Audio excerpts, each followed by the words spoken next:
Nazdar borci, hello my friends. Dnes jsem tady měl na opravě tady tuhletu mašinku Braun CareStyle 7.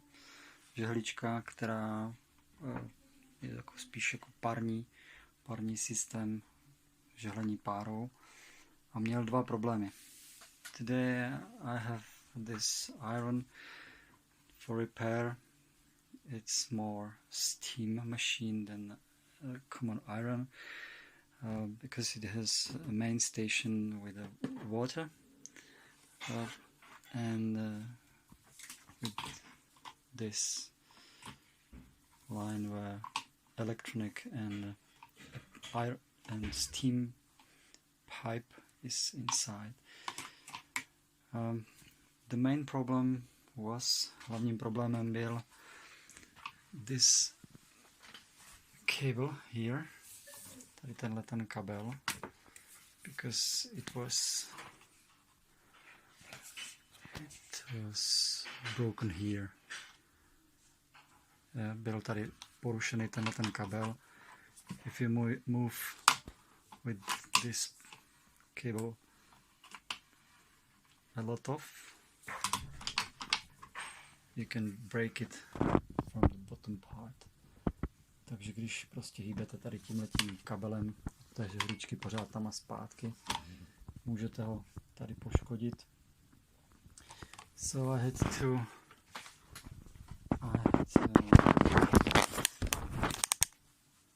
remove this part. I had to cut it here and take about 9 centimeters away and move it close to this iron. But after assembling of this iron, I found that this iron works only like a hot plate, but without a steam. Yes, of course, I tried to push this button, but without any effect, because the steam didn't come from the main station to the ironing part. Takže když jsem to celý složil, tak jsem zjistil, že nefunguje pár. Jo, fungovalo jenom žehlení, tahle deska se celá nahřála, byla horká, dalo se s tím žehlit, ale protože to je parní stroj, tak ta pára prostě nefungovala. Bylo slyšet, že celá ta jednotka se zahřála, tady blikaly vzadu světýlka, jo, že to funguje, všechno paráda, ale prostě páru mi do té žehličky ta mašina nedala. Takže jsem sledoval, kam vedou tyhle dva dráty. So I tried to find out where those two lines from the switching goes.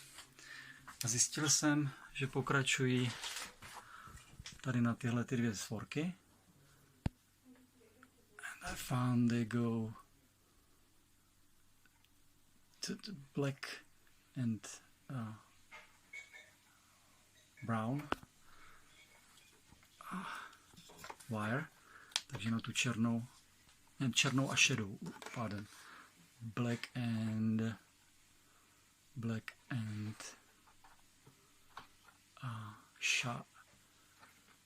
what is the color? Shadow, yeah, black and shadow color. A to šlo tady do téhleté jednotky and it goes here, black and shadow, gray, not shadow, black and gray color comes here to this connector. And then I found two broken, pak jsem našel dva zničený resistors. The resistor R2, I will take something sharp, wait a moment, vezmu něco ostrýho. R2, here, this one was broken with a hole in it, takže tenhle ten byl spálený R2. And then R41, this 100 ohms. So I replaced those two resistors, takže jsem je vyměnil. And now everything works fine. And I will try to show you how to mount it back, because I didn't take a video of disassembling, so I'll try to assemble it back and you will see how to do it. Now the problem in the future will be also this capacitor and probably this resistor and probably this one diode, and here should be some other, I can't find it. Maybe here in this electronic is only one diode. So if you will have this CareStyle 7 completely dead, když budete mít tuhle jednotku kompletně mrtvou, you should check this yellow capacitor, this resistor and also this diode. Now it is okay. I didn't have to remove it or change it because it works fine. Tyhle ty mám v pořádku, takže tenhle ten kondenzátor, velký odpor, který slouží jako fusible, jako pojistkový, a taky tuhletu zenerku mám v pořádku, takže teď to funguje. No a podíváme se na to, jak to smontovat zpátky. Hope it will help you. Doufám, že vám to když tak pomůže. So the first step is to mount this plastic thing on the PCB with 4 screws. Okay, now 4 screws, 4 šrouby jsou tady, are here, and now I can insert this part inside this black plastic. Takže teď ho můžu vložit tady do té plastové věci. And put 4 screws here. A dát 4 šrouby sem. Takže šrouby mám nachystaný. Here, what those 4 positions are screws.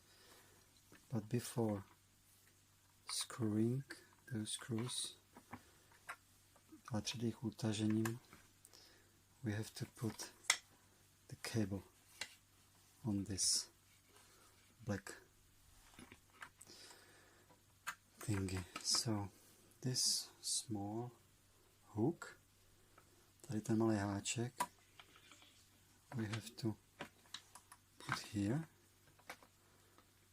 Now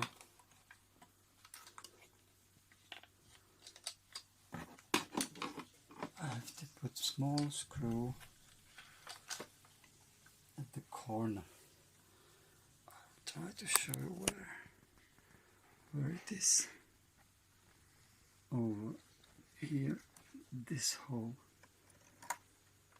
Yeah, screw at this hole. So well.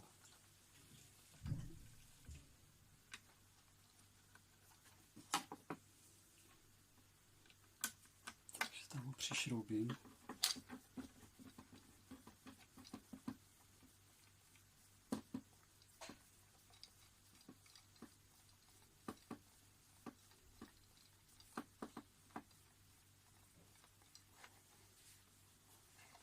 Now it's in place, and then those 4 screws. Okay, so 4 screws, 4 šrouby. The cable is in place, and now I will put electronic in the bracket inside. And this small panel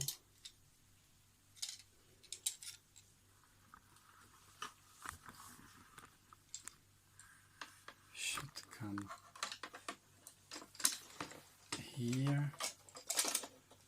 No, yes, this way. Yes, okay, this way. The switch on off this way. So those two screws are prepared.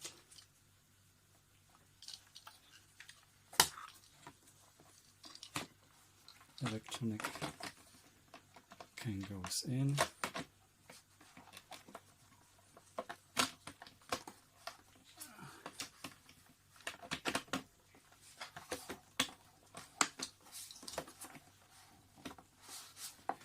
It seems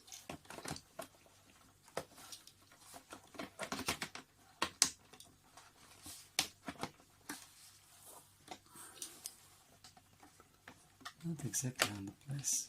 I will have to do it better. So I will take a time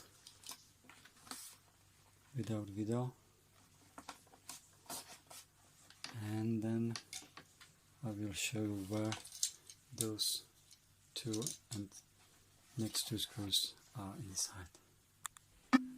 So this screw is the first one, and this from the side is the screw of this panel. Yes, when I push it, you can see how the screw is coming out in it. Takže ten levý spodní drží ten panel a tenhle ten.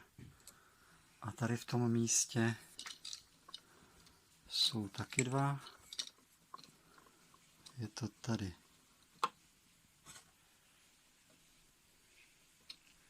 Tento. A here this one. Yes. So teď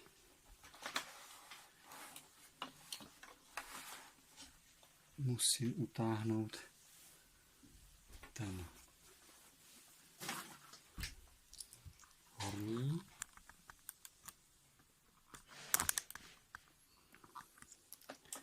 And I'm using this special edge screw driver. Takže utáhnu ten horní.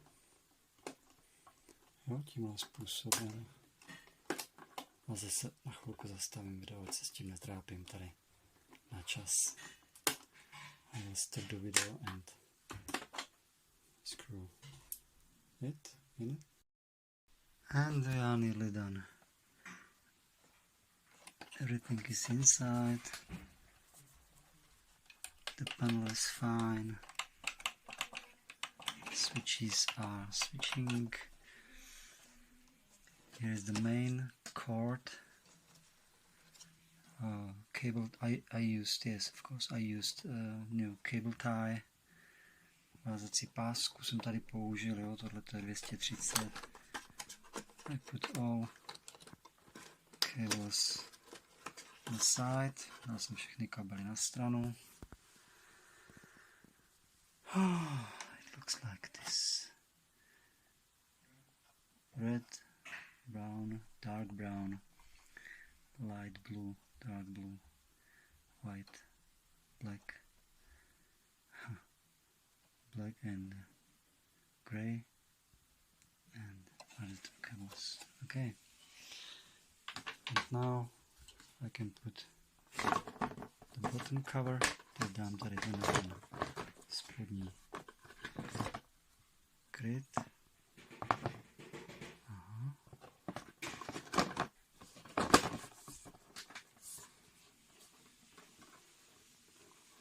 And screws, small one. And that's all. A chcete vidět šťastný konec? And of course they want to see the happy end. It is preheated. Je to předehřátý, takže to bude rychlá ukázka. It will be only a quick video at the end.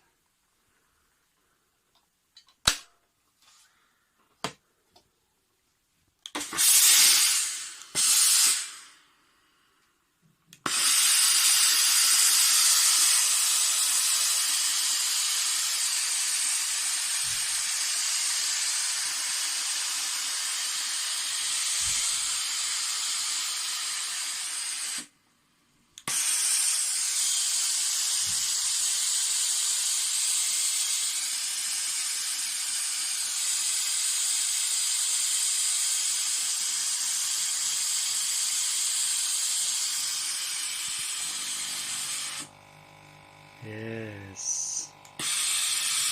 Worked fine. Thank you for watching. Díky za pozornost and have a nice day. Bye.